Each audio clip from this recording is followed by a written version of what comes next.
मैं हरगोविंद सिंह, आप देख रहे हैं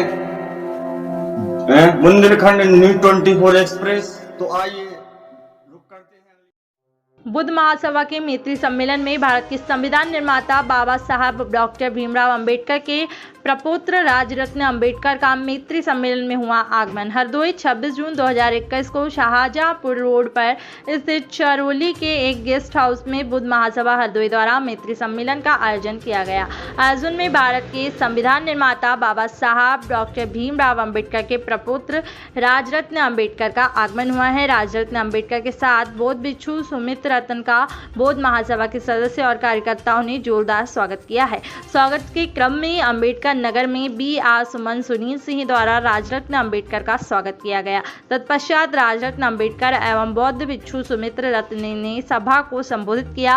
राजरत्न अंबेडकर को देखने और सुनने के लिए सभी ब्लॉक से महिला एवं पुरुष भारी भीड़ के साथ उपस्थित हुए। इस अवसर पर ए.बी. लाल, प्रेम शंकर गौतम, शिवशंकर लाल, श्रवण कुमार गौतम, मनमोहन सहित सैकड़ों की संख्या में लोग उपस्थित रहे।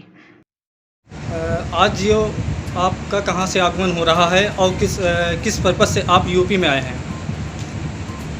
देखिए, पूरे भारत भर में हमारे दौरे चल रहे हैं। संविधान को लेकर बाबा साहब ने जो हक और अधिकार हमें दिए हैं उसे कैसे सुरक्षित रखा जाए, और पूरे देश भर में बहुजनों में जितने भी अलग अलग ऑर्गेनाइजेशंस हैं, जितने भी SC, ST, OBC, माइनॉरिटीज़ इस देश में हैं, सभी लोगों की मैत्री करने का ये काम हम लोग चल रहा है बहुजन मैत्री सम्मेलनों के माध्यम से।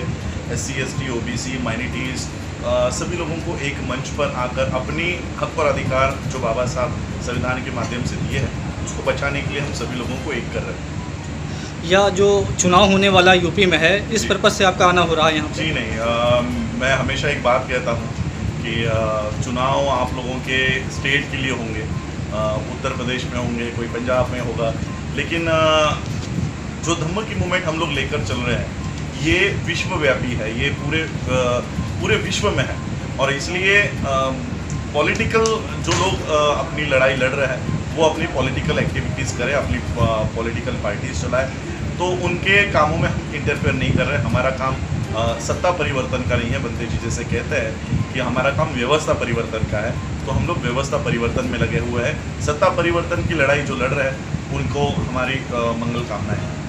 अच्छा, जैसे आप बाबा साहब के पौत्र हैं, लेकिन उन्होंने जाति प्रथा को ख़त्म करने के लिए प्रयास बहुत किया, और यहाँ तक हिंदू धर्म को भी उन्होंने इसीलिए ही छोड़ा था।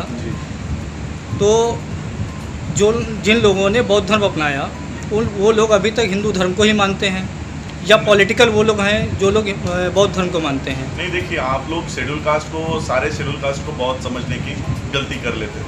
शेड्यूल कास्ट आज भी जो हिंदू जातियाँ हैं उनकी वो शेड्यूल कास्ट जिनके ऊपर अस्पृश्यता, अछूतपन जिनके ऊपर थोपा गया था, तो उनकी कास्ट जो है वो शेड्यूल कास्ट है। शेड्यूल कास्ट में से एक वर्ग है जो बाबा साहब के पीछे पीछे बौद्ध धर्म में चला गया, फॉलो करता है। तो वो जो लोग बुद्धिस्ट हुए हैं वो हिंदुइज्म को फॉलो नहीं करते, लेकिन शेड्यूल कास्ट में से जो लोग हिंदू रहे हैं तो आप लोग उनको बुद्धिस्ट समझने की गलती कर लेते हो। तो हमारा ये काम है कि उनको भी बाबा साहब का आंदोलन समझाए, बाबा साहब ने जिस हेतु से बुद्धिज्म की दीक्षा ली है वो समझाए, और उन्हें भी बौद्ध धर्म के मार्ग पर लेके आए। यह हमारा काम हम लोग कर रहे हैं। नहीं, लेकिन वर्तमान में तो कोई भी अनुसूचित जात का अगर देखा जाए तो नहीं है। अनुसूचित जात जी का हाँ, नहीं है? जी हाँ। समझा नहीं। अगर वो बौद्ध धर्म अपना लेता है हाँ। तो क्या वो अनुसूचित जात का रहेगा? देखिए, ऐसे सुप्रीम कोर्ट के 2 जजमेंट्स जी। हैं, और सुप्रीम कोर्ट ने ये क्लियरली कहा है कि कोई भी इंसान अनुसूचित जाति का है और वो कोई भी रिलीजन फॉलो करता है तो उसको अनुसूचित जाति के जो रिजर्वेशन है, जो फैसिलिटीज़ है, वो उसको मिलती रहेगी। ये सुप्रीम कोर्ट के 2 जजमेंट्स, प्राइम जजमेंट्स है, जिसका हम लोगों को पढ़ाई करना चाहिए, लोगों तक उसकी जागरूकता करनी चाहिए। लेकिन वर्तमान में उस कैटेगरी में तो लोग नहीं आ रहे हैं। आपके यूपी में शायद नहीं आ रहे हैं, लेकिन हमारे महाराष्ट्र में GR है कि जो लोग बुद्धिस्ट हुए हैं उनको SC के सारे फैसिलिटीज़ उनको मिलेंगे। तो हमारी एक पिटीशन सुप्रीम कोर्ट में है कि अगर महाराष्ट्र स्टेट होकर बौद्धों को अपना रिजर्वेशन दे सकता है तो उत्तर प्रदेश, हरियाणा, पंजाब ये स्टेट क्यों नहीं दे रहा? तो ये PIL हमारी कॉन्स्टिट्यूशन बेंच के सामने है। जैसे अभी आपके ही स्टेट में जो नवनीत कौर जी थी, हाँ, उनका सर्टिफिकेट, कास्ट सर्टिफिकेट बना था, उसको रिजेक्ट किया गया और उन पे जुर्माना भी लगाया गया। जी। तो उस संबंध में आप क्या कहना चाहेंगे? देखिए, ऐसे शेड्यूल कास्ट के कई सारे मेंबर ऑफ पार्लियामेंट्स आपको मिलेंगे जो एससी के मेंबर ऑफ पार्लियामेंट्स है, दरअसल हम तो यही चाहते हैं कि ये रिजर्वेशन लेकर जो मेंबर ऑफ पार्लियामेंट बन रहे हैं, ये रिजर्वेशन पॉलिटिकल रिजर्वेशन बंद हो।